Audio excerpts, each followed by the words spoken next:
আজকে আমরা জুমার আলোচনায় কোরআন সুন্নাহর দৃষ্টিতে বিবাহের গুরুত্ব ও ফজিলত এই সম্পর্কে আমরা ইনশাআল্লাহ আলোচনা করব। আজকে আমাদের উপজেলা মডেল মসজিদে জুমার নামাজের পরে একটি বিবাহ আছে, আলহামদুলিল্লাহ পড়েন। নবী করিম সাল্লাল্লাহু আলাইহি সাল্লামের সুন্নত প্রক্রিয়ায় কিভাবে আকদ হয় এটা আমরা আজকে জুমার নামাজে দেখে যাব। আল্লাহ কবুল করুন বলে আমিন। এই বিষয়ের উপরে ফোকাস করে কেন্দ্র করে আমরা কোরআনুল কারীমের একটি আয়াতে কারিমা তেলাওয়াত করেছি। আল্লাহ তাআলা কোরআনুল কারীমের মধ্যে ঘোষণা করছেন, আউযু বিল্লাহি মিনাশ শাইতানির রাজীম, বিসমিল্লাহির রহমানির রহিম, ওয়ালাকাদ আরসালনা রাসূলাম মিন ক্বাবলিকা ওয়াজআলনা লাহুম আজওয়াজান ওয়া যুররিয়্যা। আমার আল্লাহ তাআলা কোরআনে পাকের আয়াতে কারিমার মধ্যে ঘোষণা করছেন, তোমাদের আগেও ইয়া রাসূলুল্লাহ, আপনার আগেও এই জমিনের মধ্যে আমি যত নবী এবং রাসূল পাঠিয়েছিলাম, সমস্ত নবী এবং রাসূলদেরকে আমি আল্লাহ তাআলা স্ত্রী এবং সন্ততি দান করেছিলাম। কোরআনে পাকের আয়াতে কারিমা থেকে সুস্পষ্ট হয়ে গেল সমস্ত নবীদের সুন্নাত বিবাহ শাদী করা। সুবহানাল্লাহ পড়েন। আচ্ছা বলেন তো দেখি, আল্লাহ তাআলা যা সৃষ্টি করেছেন, তাফসীরে দুররে মনসুর ইমাম জালালউদ্দিন সুয়ুতী রাহিমাহুল্লাহ যেটা বলেছেন কি, আল্লাহ তাআলা ৯০,০০০ আলম সৃষ্টি করেছেন, তার মধ্যে একেবারে ছোট যে আলম এটার নাম হচ্ছে দুনিয়া। সুবহানাল্লাহ পড়েন। এরকম ৯০,০০০, আল্লাহু আকবার বলেন। ৯০,০০০ আলমকে একত্রিত করলে বলা হয় আলামিন। ইমাম সুয়ুতী বলেন এই ৯০,০০০ আলম যেটা আমি বলতেছি আল্লাহর সৃষ্টি, এটা হচ্ছে আমি সুয়ুতীর জ্ঞানের সীমাবদ্ধতা। সুবহানাল্লাহ পড়ে। আল্লাহ তার বাইরে আরো অসংখ্য কিছু সৃষ্টি করতে পারেন যেটা আমাদের জানা নেই। তার মধ্যে ১৮,০০০ মাখলুকাত সৃষ্টি করেছেন। ১৮,০০০ মাখলুকাত যা সৃষ্টি করেছেন, ১৭,৯৯৯ মাখলুকাত সৃষ্টির পরে আমার আল্লাহ এটা বলেন না আশরাফুল মাখলুকাত, একমাত্র সৃষ্টি যেটা ইনসান, এটা সৃষ্টির পরে আল্লাহ বলেছেন লাকাদ খালাকনাল ইনসানা ফি আহসানি তাকওয়িম, বাকি চমৎকার করেই না আমি আল্লাহ মানুষকে বানিয়েছি। সুবহানাল্লাহ। সুপারলেটিভ ডিগ্রি বলে আল্লাহ বলছেন লাকাদ খালাকনাল ইনসানা ফি আহসান সুপারলেটিভ ডিগ্রি, ইসমে তাবদীলের সিগা, সব চাইতে সুন্দর করে আমি এই মানব জাতিকে বানিয়েছি। এই মানব জাতিকে বানানোর পরে আল্লাহ বলেছেন ওয়া আল্লামা শব্দ আদম আলাইহিস সালামের নামের আগে সর্বপ্রথম আল্লাহ ব্যবহার করেছেন। আল্লাহ বলছেন আমি এই মানব জাতির মধ্যে আদম সফিউল্লাহ প্রথম সৃষ্টি, তাকে আমি আল্লাহ আল্লামা উপাধিতে ঘোষণা করলাম, জ্ঞানী উপাধিতে ঘোষণা করে দিলাম। আবার আমার আল্লাহ তাআলা বলেন ও আদম জাত, ও মানুষেরা, আমি তোমাদেরকে দুই ধরনের জ্ঞান দিলাম, মস্তিষ্কের জ্ঞান, কলবের জ্ঞান, হৃদয়ের জ্ঞান, আধ্যাত্মিকতার জ্ঞান। সুবহানাল্লাহ বলেন।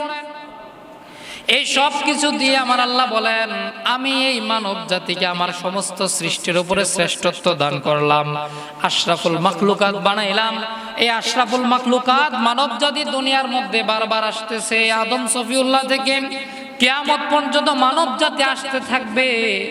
আল্লাহকে যে ক্বালু বালা আলাস্তু বিরাব্বিকুম, ক্বালু বালা বলেছিল রূহের জগতের মধ্যে, আল্লাহ যে এক, আল্লাহ যে রব, এই কথা বারবার মানুষকে স্মরণ করিয়ে দেওয়ার জন্য আদম সফিউল্লাহ থেকে ঈসা রুহুল্লাহ পর্যন্ত আমার আল্লাহ তাআলা অগণিত নবী এবং রাসূল পাঠিয়েছেন। সকলে এসে এই মানব জাতির হেদায়েতের জন্য কাজ করে গেছে। তাহলে মানব জাতির মধ্যে আল্লাহর পক্ষ থেকে নিয়ামত প্রাপ্ত ৪ শ্রেণীর মানুষ। সুবহানাল্লাহ বলেন। এই মানুষের মধ্যে শ্রেষ্ঠত্বের দিক থেকে কয় শ্রেণী? ৪ শ্রেণী। খেয়াল করেন, ১৮,০০০ মাখলুকাত, তার মধ্যে সর্বশ্রেষ্ঠ মানব জাতি। ওই মানব জাতির মধ্যে শ্রেষ্ঠ হচ্ছে ৪ শ্রেণী। সুবহানাল্লাহ পড়েন। ৪ শ্রেণীর মধ্যে ১ নাম্বার হচ্ছে মিনান নাবিয়িন ওয়া সিদ্দিকিন ওয়া শুহাদা ওয়া সলিহিন। ১ নম্বরে যারা রয়েছেন তারা হচ্ছেন আল্লাহর পক্ষ থেকে প্রেরিত নবী এবং রাসূল। তাহলে মানুষের মধ্যে যারা শ্রেষ্ঠ তারা হচ্ছেন নবীগণ ১ নম্বরে। এই সমস্ত নবী এবং রাসূলের সুন্নাত হচ্ছে বিবাহ করা। সুবহানাল্লাহ পড়েন। আমি কি আপনাদেরকে বিষয়টা বোঝাতে পারলাম যে বিবাহটা কতটা গুরুত্বপূর্ণ জিনিস? আল্লাহু আকবার বলেন। এবারে সামনের দিকে যাই, বিয়েটা কি জিনিস একটু জানি।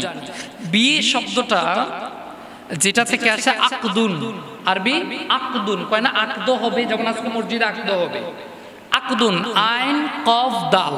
আকদুন শব্দের অর্থ হচ্ছে চুক্তি। আকদুন শব্দের অর্থ কি? চুক্তি। আমরা রশি বুঝি, রশি রশি রশির মতো আমরা গিট দেই না, কথা কয় না, গিট দেই না, শক্ত করে গিট দিলে খোলা, অনেক সময় দেখা যায় রশি কাইটা ফেলতে হয়, গিট খোলা যায় না, কথা কয় না। আকদুন শব্দের অর্থ হচ্ছে গিট দেওয়া। সুবহানাল্লাহ পড়ে। ইসলামী শরিয়ার মধ্যে, শরীয়তের পরিভাষায় বিবাহ কাকে বলে? আকদুন থেকে গিট দেওয়া, চুক্তি করা। ইসলামী শরীয়তের পরিভাষায় বিবাহ বলা হয় ইচ্ছাকৃতভাবে একজন পুরুষ এবং একজন নারীর মধ্যে যৌবিক চাহিদা মেটানোর জন্য একজনের সাথে আরেকজনের যে চুক্তি সম্পাদিত হয়ে থাকে, একজন উকিল এবং দুইজন সাক্ষীর মাধ্যমে, দুইজন ন্যায়পরায়ণ প্রাপ্তবয়স্ক আকলওয়ালা পুরুষ সাক্ষীর মাধ্যমে, অথবা একজন পুরুষ দুইজন নারী সাক্ষীর মাধ্যমে যেই চুক্তি সম্পাদিত হয়ে থাকে, ওইটাকে শরীয়তে ইসলামে বিবাহ বলা হয়। এমনিতে আমাদের সমাজে আছে না নাই যে গাছকে সাক্ষী রেখে বিয়ে করে ফেলছে, আছে না নাই? এইটা বিয়ে না। ইসলামী শরীয়তে এই বিয়ের কোনো সাপোর্ট, কথা কয় না, কয় কোনো সাক্ষী পাইতেছে না, কি করবে? আল্লাহ আল্লাহ রাসূলকে সাক্ষী রেখে আমরা দুজনে বিয়ে করে ফেললাম, নাউজুবিল্লাহ পড়েন। এটা বিয়ে না, এটা শয়তানি। এটা কি? কথা কয় না, এটা কি? বিয়ের সংজ্ঞার মধ্যে সাক্ষী আছে। সুবহানাল্লাহ পড়েন। তাহলে দুইজন আকল সম্পন্ন, বহুত আছে ছোট বাচ্চা নিয়ে বিয়ে সাক্ষীর মধ্যে হাজির করায় দেয়, কথা কয় না, হবে না। আকল সম্পন্ন, বরং হাদিসে মুবারাকার মধ্যে ন্যায়পরায়ণ ব্যক্তির কথা বলা হয়েছে। তাহলে দুষ্ট ব্যক্তিকে বিয়ের সাক্ষীর মধ্যে আনা উচিত না। সুবহানাল্লাহ পড়ে না, উচিত না। কারণ এটা এমন একটা কার্যক্রম শুরু হতে যাচ্ছে, যেই কার্যক্রমের দ্বারা আপনার গোটা জিন্দেগিটা নির্ভর করবে এই কার্যক্রমের উপরে। সুবহানাল্লাহ পড়েন। শুধু তাই না, এই কার্যক্রম যেটা শুরু হয়েছে, এটার দ্বারা আপনার ভবিষ্যৎ প্রজন্ম আসবে। তাহলে তো এটার মধ্যে সম্পৃক্ত তাদেরকেই করা যায় যারা নেককার মানুষ। কথা কোন ঠিক না? এই জন্য বলা হয়েছে দুইজন স্বাধীন বিবেকবান ন্যায়পরায়ণ ব্যক্তি, মুসলমান ব্যক্তি, প্রাপ্তবয়স্ক পুরুষ মানুষ, তাদেরকে সাক্ষী, অথবা একজন পুরুষ দুইজন নারী সাক্ষীর মাধ্যমে যেই বিবাহ সম্পন্ন হয়ে থাকে, প্রস্তাব কবুল, অর্থাৎ ইজাব এবং কবুল, এই যে দুইটা হয়ে থাকে, এই দুইটাকে সম্পন্ন করার মাধ্যমে বিবাহ সম্পন্ন হয়। একটু দুরূদ শরীফ পড়ি। আল্লাহুম্মা সাল্লি আলা সাইয়্যিদিনা মুহাম্মাদ ওয়া আলা সাইয়্যিদিনা মাওলানা মুহাম্মাদ। এবার বিয়ে নিয়ে একটু ভূমিকায় দুই চারটা কথা বলতেই হচ্ছে। বিয়ে যেমন আমরা আজকে পত্রপত্রিকায় দেখি, বিয়ের খবর পত্রপত্রিকায় যতটুকু না আসে তার চাইতে 10 গুণ বেশি বা তার চেয়ে আরো বেশি পরিসংখ্যানটা আসে কি? ডিভোর্সের খবর, কথা কয় না। মামলা হয়েছে, কথা কন না, মামলা হয়েছে, ডিভোর্স হচ্ছে, ছাড়াছাড়ি হচ্ছে। অর্থাৎ বিয়ের খবর যতটুকু না আসে তার চেয়ে বেশি আসে জেনা ব্যভিচারের খবর, দর্শনের খবর, কথা কন ঠিক না? দর্শন করে হত্যা করে ফেলতেছে, আছে না নাই? কথা কন না, আছে না নাই? এই ধরনের অপরাধের কথা পত্রপত্রিকা আসতেছে, অথচ এমন খবর আমাদের রাষ্ট্রের পত্রপত্রিকাগুলোতে আসে না যে 10টা গরিব পরিবারকে একজন সম্পদশালী মানুষ, 10টা অসহায় পরিবার, 10টা গরিব পরিবারের উভয় পরিবারের ছেলে মেয়েকে একত্রিত করে বিয়ের ব্যবস্থা করে দিয়েছে। পাশাপাশি তাদেরকে এমন কিছু করে দিয়েছে, ছোট্ট দোকান করে দিয়েছে, টং দোকান করে দিয়েছে, রিক্সা কিনে দিয়েছে, অটো কিনে দিয়েছে, বিয়ে প্লাস তাদের উপার্জনের ব্যবস্থাপনা করে দিয়েছে। এগুলোর সংবাদ খুবই কম আসে, কথা কন। এগুলোর সংবাদ যেন আসে, বিয়েটা যে গুরুত্বপূর্ণ এইটার দিকে লক্ষ্য রেখে আমরা আজকে এই বিষয়টা আলোচনায় কেন্দ্রবিন্দু করেছি। আল্লাহ আমাদের কবুল করুন বলে আমিন। জোরে বলেন আমিন। বিয়ে তো এমন এক ইবাদত, এমন এক কাজ, এমন এক সুন্নত ইবাদত, যেটা বললে 8 থেকে 80 সবাই হাসে, কথা কয় না। 8 বছরের ছেলের সামনে বিয়ের কথা বললো হাসি দেয়, 80 বছরের বৃদ্ধ বাবার কাছে বিয়ের কথা বললে হাসি দেয়। এটা এমন সুমিষ্ট সুন্নাহ, সুবহানাল্লাহ পড়েন, এমন সুগন্ধিময় সুন্নাত, সুবহানাল্লাহ পড়েন। ইসলামী শরীয়তে বিবাহ সৃষ্টিগতভাবে আল্লাহ তাআলা যখন আদম সফিউল্লাহকে প্রথম সৃষ্টি করলেন, আদম সফিউল্লাহ জান্নাতের মধ্যে আছেন। কোথায়? জান্নাতের মধ্যে রয়েছেন। কিছু সময় অতিবাহিত হওয়ার পরে আমাদের আব্বাজান আদম সফিউল্লাহ একাকিত্ব অনুভব করলেন, কেমন জানি লাগছে, অশান্তি লাগছে। আচ্ছা বলেন তো দেখি, জান্নাতে কোন জিনিসের অভাব? কোনো কিছুর অভাব নাই, সব আছে। তারপর আমাদের আব্বাজান আদম সফিউল্লাহর কেমন জানি একটু শূন্যতা অনুভব করছে, একাকিত্ব লাগছে। মনে হচ্ছে যেন কেউ যদি সাথে থাকতো, তার সাথে অন্তত কিছুটা হলে কথাও বলতে পারতো। আল্লাহ তাআলা আদম সফিউল্লাহর আকাঙ্ক্ষার পরিবর্তে আব্বাজান আদম সফিউল্লাহ জান্নাতে ঘুমাইলেন। ঘুম থেকে উঠে দেখতেছেন তার পাশে হযরতে হাওয়া আলাইহিস সালাম দেখা যায়। আদম সফিউল্লাহর বাম পাজরের বাঁকা হাড় থেকে আম্মাজান হাওয়াকে আল্লাহ তৈরি করেছেন। সুবহানাল্লাহ পড়েন। হাদিসে মুবারাকা সাক্ষী, আম্মাজান হাওয়াকে দেখে আমাদের আব্বাজান খুশি হয়ে গেছে, টাচ করতে লাগছে। আল্লাহ বলে থাম, টাচ করা যাবে না, প্রথমে বিয়ের ব্যবস্থা করতে হবে। সুবহানাল্লাহ পড়েন। তাইলে দেখেন তো দেখি, পৃথিবীর মানব জাতির শুরুটা হয়েছে একজন নারী একজন পুরুষ। একজন পুরুষ প্রথমে আল্লাহ সৃষ্টি করেছেন, তার বাম পাজরের হাড় বাঁকা হাড় থেকে একজন নারী তৈরি করেছেন। ওই নারী আর পুরুষের মধ্যে প্রথম যে সম্পর্ক হয়েছে, ওই সম্পর্কের নাম বিবাহের সম্পর্ক। স্বামী স্ত্রীর সম্পর্ক পৃথিবীর সবচেয়ে প্রাচীন সম্পর্কের নাম। আল্লাহু আকবার বলেন। স্বামী স্ত্রীর সম্পর্ক যেটা জান্নাত থেকে শুরু হয়েছে।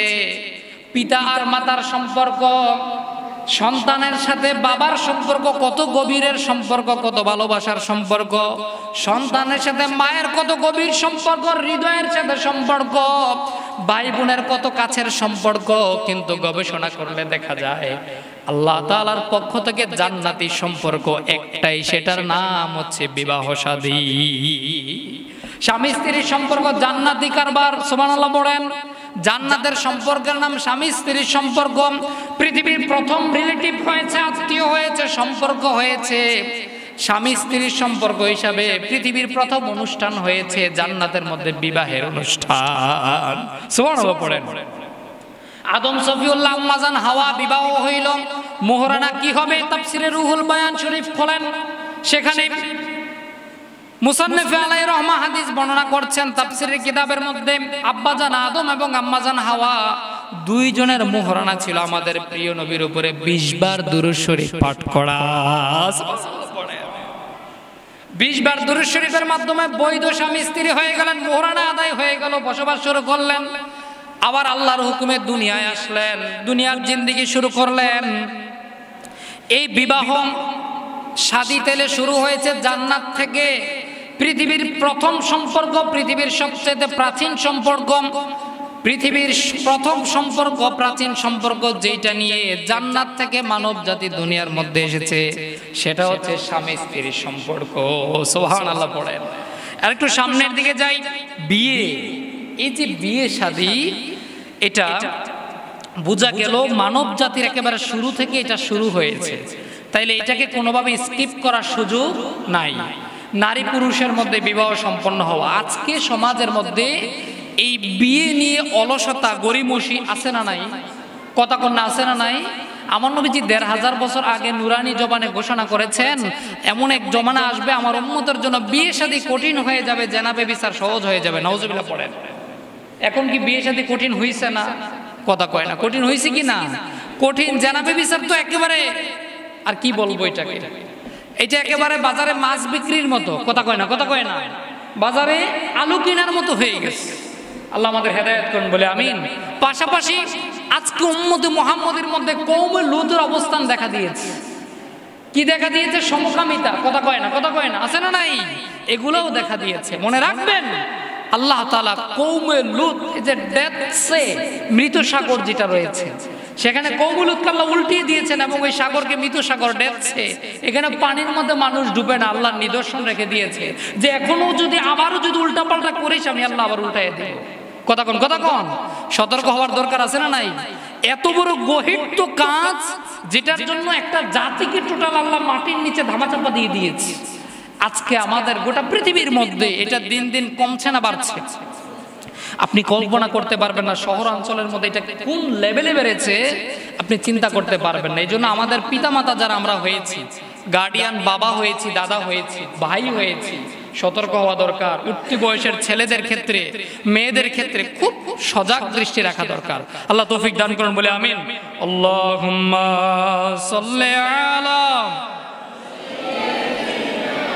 মাওলানা মুহাম্মাদ ওয়া আলা মাওলানা।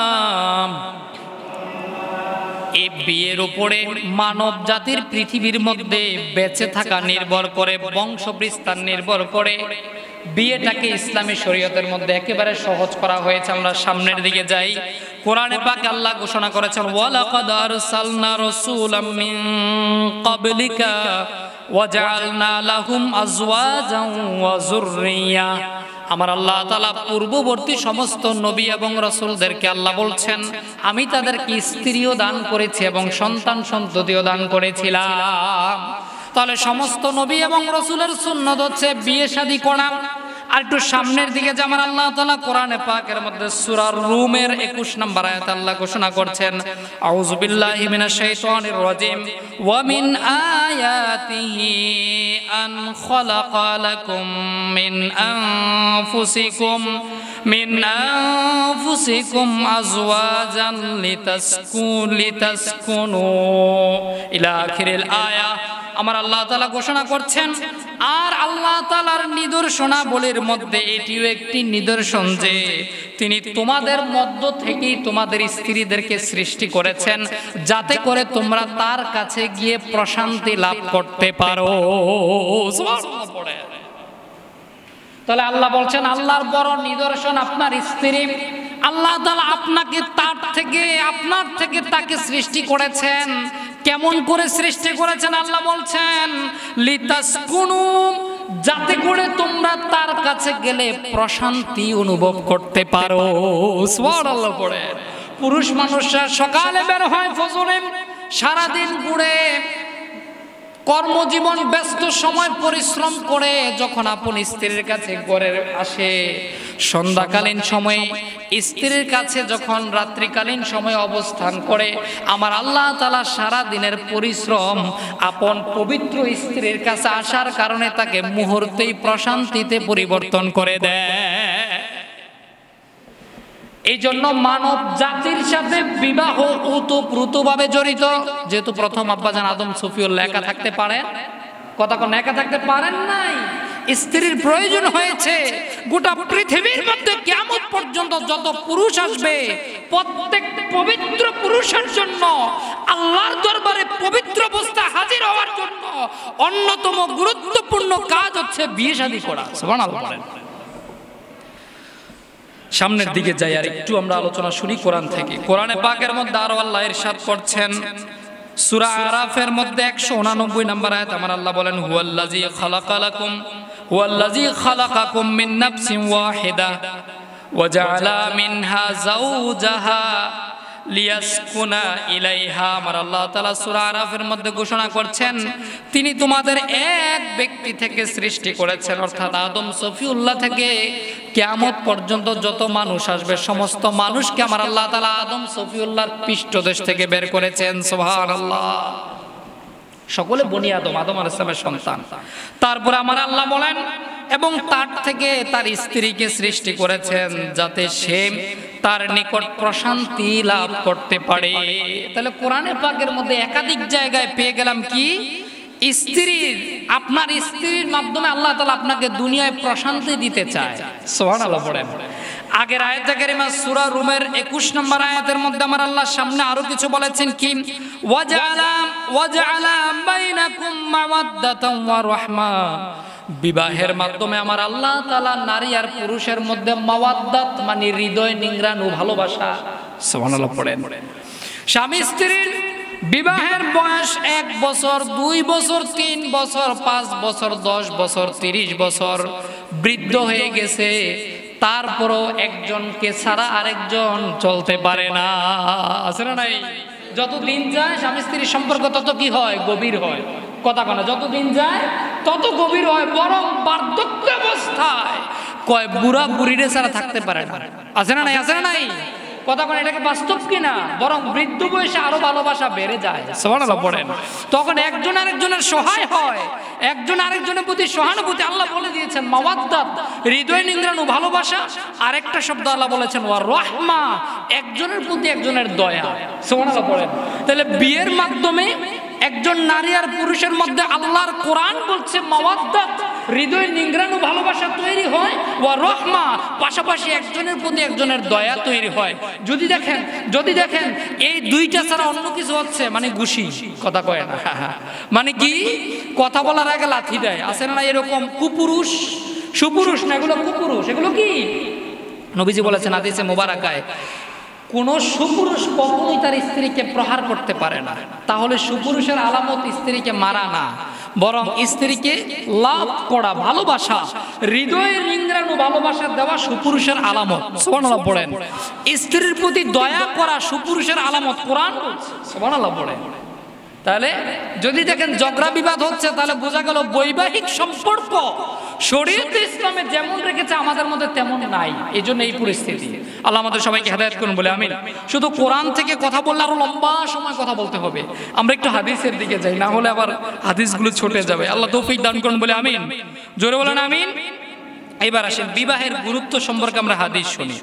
রাসূল পাক সাল্লাল্লাহু আলাইহি ওয়াসাল্লামের দরবারে নবীজির ঘরে আন্নাহু সামিআ আনাস ইবনে মালিক রাদিয়াল্লাহু আনহু ইয়াকুল জাআ সালাসাতু রাহতিন ইলা বুয়ুতি আজওয়াজিন নবী সাল্লাল্লাহু আলাইহি ওয়াসাল্লাম। নবীজির ঘরে তিনজন সাহাবীর একটা দল আসলো নবীজির স্ত্রীদেরকে জিজ্ঞেস করার জন্য যে আল্লাহ রাসূল দিনের বেলায় তো বাহিরে থাকেন, রাত্রে বেলায় বা ঘরের মধ্যে যতটা সময় থাকেন আমার নবী কোন কোন ধরনের কি কি ইবাদত বন্দেগী করেন, সুবহানাল্লাহ পড়েন। সাহাবীরা ইবাদত নবী কোনটা করতেন, কোন বিশেষ ইবাদত আছে কিনা এটা তালাশ করে, আর আমরা তালাশ করি কার বাড়িতে সম্পদ বেশি আছে, কার সাথে চললে স্ট্যাটাস বাড়বে, কথা কয় না, কথা কয় না। নামাজি বন্ধু ভাল লাগে না, এত লোক পয়সা নাই, এত লোক চললে কি করবো, বন্ধুত্ব করে কি করবো, কথা কয় না, কথা কয় না, আছে না নাই? অথচ লোকটা গাঁজা খায়, তার কোটি কোটি টাকার সম্পদ আছে, মদের বোতল তার থেকে খালি হয় না, মানে সার্বক্ষণিক ধরে রাখে, খায়, ঘুমানোর আগেও খায়, ঘুম থেকে উঠেও খায়, বোঝেন নাই? ঘুম থেকে উঠে কুলি করে মদ দিয়া, কোটি কোটি টাকার সম্পদ আছে, তার বন্ধুর অভাব নাই, কথা কয় না, কথা কয় না। মুসলমান এমন বন্ধু কখনোই রিসিভ করবে, কথা কয় না, রিসিভ করবে, গ্রহণ করবে না। মুসলমান বন্ধু বানাবে কাকে? যে আল্লাহওয়ালা থাকে, সুবহানাল্লাহ পড়েন। আপনি আতরওয়ালার কাছে গেলে আতর না কিনলেও আতরের সুঘ্রাণ পাবেন, আর কামারের কাছে গেলে আপনি লোহার আগুন না ধরলে, লোহা না ধরলেও শরীরের মধ্যে কালো উক্কা লাইগা সাদা পাঞ্জাবি কালো হয়ে যাবে, কথা কয় না। আর দুর্গন্ধও লাগবে, কিছু সময় থাকলে শরীরেও দুর্গন্ধ হবে, কথা কন, কথা কন। এই জন্য মুমিনের কাজ, এটা একটা আলাদা টপিকস, আমরা আলাদা সময় কথা বলবো। ইসলামী শরীয়তে বন্ধু কাকে বানাবেন এটা আলাদা একটা বিষয়, ওইদিকে যাব না, সামনের দিকে যাই। নবীজির সাহাবী তিনজন গেলেন, যাওয়ার পরে নবী করিম সাল্লাল্লাহু আলাইহি সাল্লাম ইয়াসআলুনা আন ইবাদাতিন নবী সাল্লাল্লাহু আলাইহি ওয়াসাল্লাম, নবীজির স্ত্রীদেরকে জিজ্ঞাসা করলেন যে আমাদের নবীজি ঘরের মধ্যে কোন কোন ইবাদত বন্দেগী করেন। নবীজির স্ত্রীরা বললেন এই ইবাদত বন্দেগী করে। তিনজনে তারা বলতে লাগলেন যে আমার নবী যে ইবাদত করে তেমন কোনো বেশি ইবাদত বন্দেগী তো দেখতেছি না। তাদের তিনজনের একসাথে বলতে লাগলো আমার নবীর তো তেমন কোনো বেশি ইবাদত দেখতেছি না, তবে আমার নবী কেন ইবাদত বন্দেগী করবেন? কারণ কদ গুফিরা লাহু মা তাকাদ্দামা মিন জামবিহি ওয়া মা তাআখারা, আমার আল্লাহ তাআলা আমার নবীর পূর্বের, আগের এবং পরের যত গুনাহ হওয়ার সম্ভাবনা ছিল সব মাফ করে দিয়েছে। তাহলে নবী কেন এত বেশি ইবাদত বন্দেগী করবেন? সাহাবীরা বুঝাচ্ছে নিজেদেরকে যে নবী তো নিষ্পাপ, মাসুম, গুনাহ থেকে পবিত্র রেখেছেন নবীজিকে, এই জন্য হয়তো নবী একটু কম ইবাদত বন্দেগী করছে। একজনের সাথে সাথে বলতে শুরু করলো, সুবহানাল্লাহ পড়েন, জোরে সুবহানাল্লাহ পড়েন। ক্বালা আহাদুহুম আম্মা আনা ফাইন্নি উসাল্লি লাইলা আবাদান তাদের একজন বলল, আমি এই নিয়ত করলাম, এই সংকল্প করলাম, নিশ্চয়ই আমি সারা রাত ব্যাপী আল্লাহর ইবাদত বন্দেগী নামাজের মধ্যে দাঁড়িয়ে থাকবো, নামাজ আদায় করব। আরেকজন বললাম, আমি প্রতিদিন দায়মান সব সময় রোজা পালন করব। আরেকজনে বলল, আমি কখনো বিয়ে শাদী করব না, কারণ বিয়ে করলে আল্লাহর ইবাদত বন্দেগী করার সুযোগ কমে যাবে। তিনজনে তিনটা বলছে। কিছুক্ষণ পরে আমার নবীজি ঘরের মধ্যে আসলেন। এই তিনজনের কথা নবীজির স্ত্রী নবীজির কাছে বললেন। বলার পরে এবার নবী করিম সাল্লাল্লাহু আলাইহি ওয়াসাল্লাম তাদের কাছে গেলেন। ফাজা রাসূলুল্লাহ সাল্লাল্লাহু আলাইহি ওয়াসাল্লাম ইলাইহিম ফাকালা আনতুম আল্লাযী কুলতুম কাযা, তোমরা কি এমন এমন বলেছ? তখন আমার নবী বললেন, ওয়াল্লাহি আল্লাহর শপথ, ইন্নী নিশ্চয় আমি লা আখশাকুম লিল্লাহ, আমি সকলের চাইতে আল্লাহকে অধিক বেশি ভয় পাই, আল্লাহকে অধিক বেশি ভয় করি। সুতরাং তোমাদের জন্য এটা হবে, আমি আল্লাহকে সবচাইতে বেশি ভয় করি, আমার চাইতে বেশি ভয় করনেওয়ালা পৃথিবীতে কেউ নাই। অথচ আমি নবী নামাজও পড়ি, ঘুমাই, আমি নবী রোজাও রাখি, আবার রোজাও ছেড়ে দেই, আমি নবী বিবাহ শাদী করে স্ত্রীর কাছেও যাই। সুবহানাল্লাহ পড়েন। নবী এটা বোঝাতে চেয়েছেন যে তোমাদের কি হলো, যে আমার চেয়ে বেশি তাকওয়াবান কি তোমরা হয়ে গেলে নাকি? তোমরা দেখছো না আমাকে, আমি নামাজও পড়ি, ঘুমাইও, রাতে নামাজও পড়ি, আবার রাতে ঘুমাই, আমি বিবাহ করেছি, স্ত্রীর কাছেও যাই, আমি রোজা রাখি, আবার রোজা ভাঙ্গিও। সুবহানাল্লাহ পড়েন। তোমরা কি আমার চেয়ে বড় কিছু হয়ে যাচ্ছ নাকি? সাহাবীদেরকে তাহলে বিয়ের ব্যাপারে উৎসাহিত করেছেন। সুবহানাল্লাহ পড়েন। সাহাবীরা আমার নবীজি কি এর ব্যাপারে উৎসাহিত করেছেন? বিবাহের ব্যাপারে। সামনের দিকে যাই, বিবাহ করলে মানুষের লজ্জাস্থানের হেফাজত হয়ে যায়। সুবহানাল্লাহ পড়েন। হাদিসে মুবারাকার মধ্যে আমার নবী ডাকছেন, ইয়া মাশারাশ শাবাব, যারা যুবক আছেন হাত তোলেন। যুবকরা হাত তোলেন, কথা বুঝেন নাই মনে হয়। যুবক ভাইরা হাত উঠান না সবাই, বিবাহিত অবিবাহিত সকল যুবকরা হাত উঠান। যুবকরা এই যে মুরব্বী বাবারাও উঠেছে, দেখছেন? বলে হুজুর আপনারা বাদ দিচ্ছেন, আমরা কি এখনো কম নি? আলহামদুলিল্লাহ পড়েন না। মানুষের বডি বৃদ্ধ হইলেও হৃদয় যুবক থাকে। সুবহানাল্লাহ পড়েন। হৃদয়ের মধ্যে তারুণ্য থাকে। ইয়া মাশারাশ শাবাব, মানে আমাদেরকে যুবকদেরকে আল্লাহ রাসূল ডাক দিছে। সুবহানাল্লাহ পড়বেন না? ইয়া মাশারাশ শাবাব, বুখারীর হাদিস। ইয়া মাশারাশ শাবাব, আমার নবী ডাকতেছেন, হে যুবকেরা, মান ইসতাতাআ মিনকুমুল বাআতা ফালইয়াতাযাওয়াজ। এ যুব সম্প্রদায়, তোমাদের মধ্যে যারা বিয়ে করার যোগ্যতা রাখো, বিয়ে করার অধিকারে রাখো, অর্থাৎ বিয়ে করার সক্ষমতা যারা আছে, তোমরা ফালইয়াতাযাওয়াজ, বিয়ে করে নাও। অন্য হাদিসের মধ্যে আমার নবী বলেছেন, বিয়ে করলে কি হবে? আগাদ্দুল বাসার, চক্ষু শীতল হয়ে যাবে। সুবহানাল্লাহ পড়েন। বিয়ের পরে অটোমেটিক চক্ষু শীতল হয়, চতুর্দিকে এদিক সেদিক, কথা বোঝেন, তাকানো কমে যায়। ওয়া আহসানুল ফাজ, নিজের লজ্জাস্থানের হেফাজত হয়ে যায়। আমার নবী বলেন, ওয়ামান লাম ইয়াস্তাতি, আর যারা বিবাহ করার যোগ্যতা রাখে না, বিয়ে করার সক্ষমতা যাদের নাই, ফা আলাইহি বিসাওম, তারা যেন রোজা পালন করে। কেননা ফা ইন্নাহু লাহু বিজা, রোজা পালন দ্বারা তার যৌবনের রক্ষা কবচ হয়ে যায়। সুবহানাল্লাহ পড়ে। শাদী করার জন্য নবী বলেছেন কাদেরকে? বুঝেন নাই? মানিস্তাতা মিনকুমুল বাআতা, যারা বিয়ে করার সক্ষমতা রাখে, কথা বুঝেন নাই? তাদের জন্য। আমরা এটা বিধান, বিবাহের বিধানের মধ্যে বিস্তারিত বলবো। সামনের দিকে যাই। বিয়ে সমস্ত নবীদের সুন্নত। মনে রাখবেন, সব নবীদের 4টি সুন্নত ছিল। কয়টি সুন্নত? কয়টি সুন্নত? তাহলে যেখানে সব নবীদের 4টি সুন্নত ছিল, আমাদের থাকা দরকার আছে কিনা? কথা বলেন না, দরকার আছে কিনা? শুধু বিয়ে না, কিন্তু আরো 3টা আছে, ওইগুলোও লাগবে। সুবহানাল্লাহ বলেন না? কি? 1 নম্বরে লজ্জা শরম আল হায়া, সব নবীদের সুন্নত ছিল, লজ্জা শরম বেশি ছিল সব নবীদের। 2 নম্বরে সমস্ত নবীগণ সুগন্ধি ব্যবহার করেছেন, আতর ব্যবহার করা। 3য় নম্বরে সমস্ত নবীগণ মিসওয়াক করেছেন। দরকার আছে না মিসওয়াক করা? আজকে এটা খুব সংকট দেখা দিয়েছে, আমরা মিসওয়াক করি না, কথা কয় না, মিসওয়াক থেকে অনেক দূরে। 4র্থ নম্বরে বিয়ে করা, সব নবীদের সুন্নত বিয়ে করা। সুবহানাল্লাহ পড়েন। বিয়ের দ্বারা একাকিত্ব দূর হয়। যেমন হাদিসে মুবারাকার মধ্যে এসেছে কি, যে রাসূল পাক সাল্লাল্লাহু আলাইহি সাল্লাম বিবাহ না করে সংসার বিরাগী যারা জীবন যাপন করে, ওরে বাবা, ওরে বড় বুজুর্গ হয়ে গেছে, বলে বিয়ে করতাম না, আল্লাহর ইবাদতে জীবন কাটাই দেন। নবী বলতেছেন, না, এরকম করা যাবে না। ইসলামী শরীয়তে বৈরাগ্য বলতে কিছু নাই। সুবহানাল্লাহ পড়েন।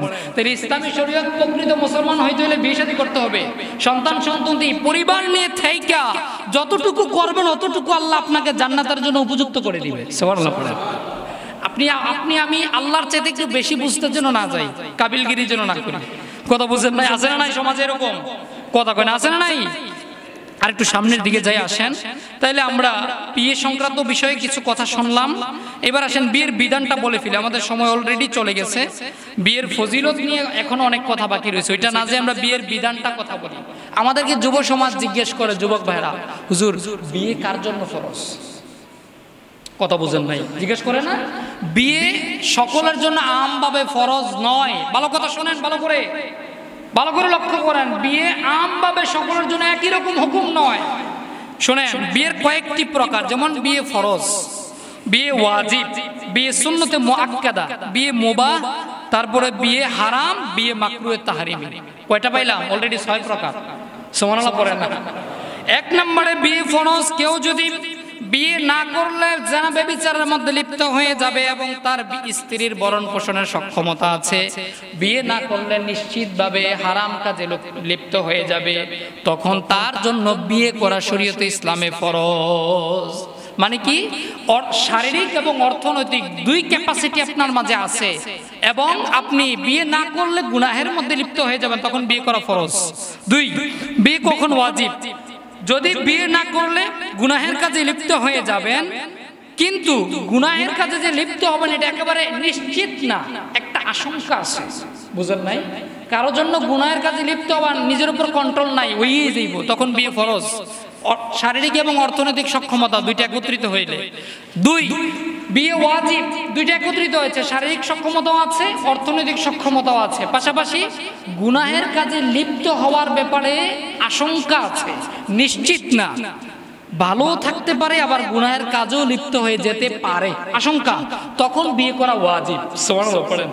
3 নাম্বার সুন্নতে মুআক্কাদা।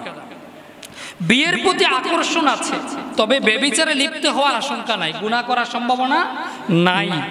ওই অবস্থায় কিন্তু গুনাহ করবে না, জেনা করবে না, কিন্তু এমনি মেয়ে দেখলে আকর্ষণ তৈরি হয়, তাকাইতে ইচ্ছে করে, মানে ছোট গুনাহ হচ্ছে।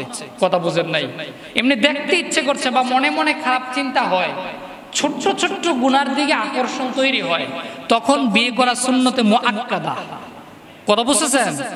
4 নাম্বার মুবাহ, মানে বৈধ। মুবাহ মানে কি? বৈধ। বিয়ের প্রতি আকর্ষণ আছে, ব্যভিচারে লিপ্ত হওয়ার কোনো আশঙ্কাও নেই, হালাল স্ত্রী, মুহরানার ভরণ পোষণের সক্ষমতা আছে, সব ঠিক আছে, গুনার মধ্যে লিপ্ত হওয়ার কোনো সম্ভাবনা একেবারেই নাই, তখন তার জন্য বিয়ে করা বৈধ। তখন তার জন্য বিয়ে করা কি? বৈধ, মুবাহ। তারপরে কি? ওই ব্যক্তি যে বিয়ে করতেছে গুনাহের থেকে বাঁচার জন্য। কিসের জন্য? বিয়ে করবো, আল্লাহ আমার গুনাহ থেকে বাঁচবো এবং আমার বংশধর হবে। সুবহানাল্লাহ পড়েন। এই নিয়ে তো যদি বিয়ে করে তখন এটা মুবাহ হবে। হারাম, যদি বদ্ধমূল বিশ্বাস থাকে বিয়ে করলে স্ত্রীর প্রতি জুলুম হবে, বিয়ে করলে নিশ্চিতভাবে আপনার নিশ্চয়তা থাকে যে আপনার হৃদয়ের মধ্যে বিয়ে করলে স্ত্রীর প্রতি জুলুম হবে, মানে আপনি তার ভরণ পোষণ দিতে পারবেন না, অথবা আপনি তার শারীরিক চাহিদা মেটাতে পারবেন না, দুইটাই লাগবে বিয়ের ক্ষেত্রে। আপনার শারীরিক সক্ষমতা, অর্থনৈতিক সক্ষমতা, দুইটাই সমস্যা, তখন আপনার জন্য বিয়ে করা শরীয়তে ইসলামে টোটালি হারাম করেছে। আল্লাহু আকবার বলেন। তারপরে মাকরুহে তাহরিমি, বিয়ে করলে স্ত্রীর প্রতি জুলুমের শিকার হবে এই আশঙ্কা আছে, তবে একেবারে নিশ্চিত না, মানে আপনি বিয়ের এখন উপযুক্ত হয়েছেন না, কিন্তু বিয়ে করতে মন চাইতেছে, বিয়ে করে ফেলতে চাচ্ছেন আর কি, কিন্তু বিয়ে করলে জুলুম হইব, মানে তারে ভরণ পোষণ দিতে পারবেন না, 2 দিনে 1 দিন ভাত খাইতে পারবেন না, এরকম এবিলিটি, আর্নিং, উপার্জনের যোগ্যতা আপনার এখনো হয় নাই, ওই অবস্থায় বিয়ে করা মাকরুহ। তাহলে বিয়ে কি শুধু খালি সুন্নত আর ফরজ এই কথা শুননা বিয়ে হুজুর 4 বিয়ে সুন্নত, নাউজুবিল্লাহ পড়েন? এটা কোন কোথায় কোন কিতাবে আছে 4 বিয়ে সুন্নত? না, কোশ্চেন কালেও 4 বিবাহ সুন্নত না, বরং কোরআনের আয়াত যদি আপনি পড়েন, কি ফানকিহু মা তাবা লাকুম মিনান নিসা মুসনা সুলাসা রুবা, 4টার পরে আল্লাহ বলছেন ফাইন তাদিলু আল্লাহ তুকসিদু ফাওয়াহিদা, যদি তোমরা বিয়ে করলে একাধিক, যে তোমরা সন্দেহের মধ্যে পড়ে যাও যে ন্যায় বিচার করতে পারবে না, সুবিচার করতে পারবে না, তখন একজন। সুবহানাল্লাহ পড়েন। তাহলে শর্তহীনভাবে আপনি আপনার শারীরিক অর্থনৈতিক দুই সক্ষমতা থাকা অবস্থায় এক বিয়ে শর্তহীন, সুবহানাল্লাহ বলেন। আল্লাহ যেটা শর্ত দেয় নাই সেটার মধ্যে আরাম আছে, শান্তি আছে, সব ধরনের নিয়ামত আছে। একাধিক বিয়ে করবেন, একটা ডিমকে দুই ভাগে সমান ভাগে ভাগ করে দিতে হবে সেদ্ধ করে, তারপরে একটা তরমুজকে সমান দুই ভাগে ভাগ করে দেওয়ার মতো সক্ষমতা থাকতে হবে। আমাদের বাংলাদেশের সমাজ সংস্কৃতিতে দ্বিতীয় বিয়ে করার পরে প্রথম বুকে টোটালি ভুলে গেছে, কথা কয় না, কথা কয় না। এই জন্য আমাদের সংস্কৃতিতে একাধিক বিয়েটা মানুষ নেগেটিভ ভাবে দেখে। বিয়েই তো কয় না, আরেকটা শব্দ কয়, কথা কয় না, আরেকটা শব্দ কয়। আমি এটা বলতে চাইতেছি না, কি ওইটা বলে, ওইটা আমি বলতে চাচ্ছি না। এটা একটাই কারণ, অসভ্য পুরুষের কারণে আজকে ইসলামী শরীয়তের একটা সুন্দর বিধান মানুষ নেগেটিভ দৃষ্টিতে নিয়েছে, শুধু অসভ্য পুরুষগুলোর কারণে।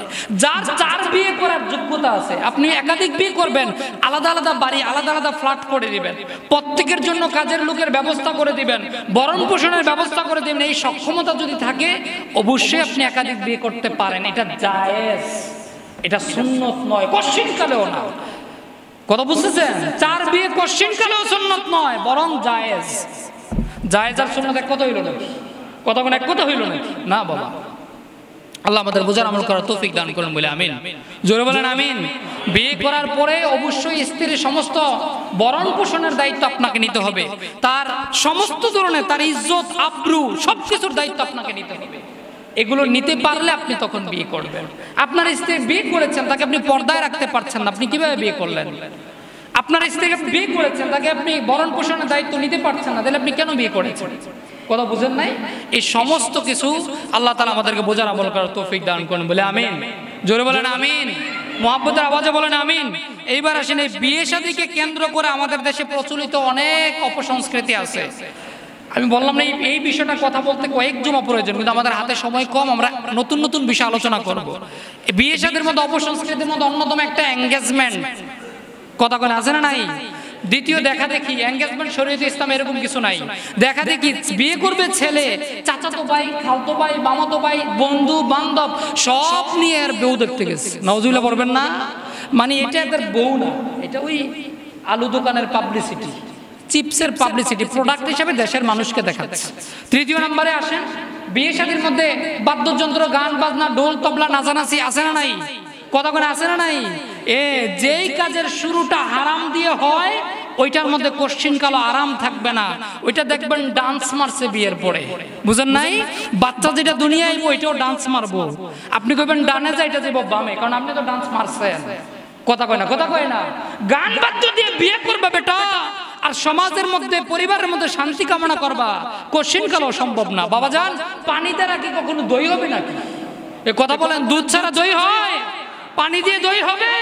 5 বছর পাতিলের মধ্যে পানি সিদ্ধ করলে কি দই বানানো যাবে? যাবে না। আপনি করবেন হারাম আর চাইবেন আরাম, কোশ্চিন কালো সম্ভাবনা নাই। এজন্য বিয়ে শাদীর মধ্যে সমস্ত হারাম কাজ থেকে নিজেকে বাঁচাবেন। আমাদের উপজেলা মডেল মসজিদে আজকে নবীজির সুন্নাহ মোতাবেক একটি বিবাহ সম্পন্ন হবে। আমাদের জুমার নামাজের পরে আপনারা সকলে বসবেন। আজকে আল্লাহ চাহে তো ইনশাআল্লাহ আমাদের উপজেলা মডেল মসজিদে যারা বিয়ের দায়িত্বে মানে বিয়ের আয়োজন করছেন, এর মধ্যে কেউ আসছেননি? আপনারা আমার কাছে কল দিয়েছেন, কেউ আসছে? আসেন, এই যে আসছে আলহামদুলিল্লাহ, মুরব্বী বাবা যে আসছে। তাহলে বিয়ে একটা হবে সুন্নত মোতাবেক বিয়ে, সুবহানাল্লাহ পড়বেন না? মসজিদের মধ্যে, খানকা শরীফের মধ্যে যেই বিয়ে হবে ওইটা থেকে গান বাদ্য হবে। এই কথা কোন গান বাদ্য হবে? আজকে বিয়েটাকে আমরা পবিত্র জায়গায় রাখতে পারি নাই। এই বিদায়টার মধ্যে অপসংস্কৃতি, কুসংস্কৃতি, যত হিন্দু আনি কাফের মুশরিকের কার্যক্রম চলে আসছে। কথা কোন ঠিক কিনা? এইগুলো থেকে আল্লাহ আমাদের হেফাজত করুন। হলুদ অনুষ্ঠানের নামে বেহায়াপনা আছে না নাই? এই সমস্ত হারাম কাজ থেকে বেঁচে থেকে নবীর সুন্নাহ মোতাবেক আসুন, বিবাহ শাদী করি, পারিবারিক, ব্যক্তিগত, পারিবারিক, সামাজিক, রাষ্ট্রীয় পরিবেশকে জান্নাতি পরিবেশ বানাই। আল্লাহ আমাদের তৌফিক দান করুন বলে আমিন। ওয়া মা আলাইনা ইল্লাল বালাগ। মুমিন। আসসালামু আলাইকুম রাহমাতুল্লাহ।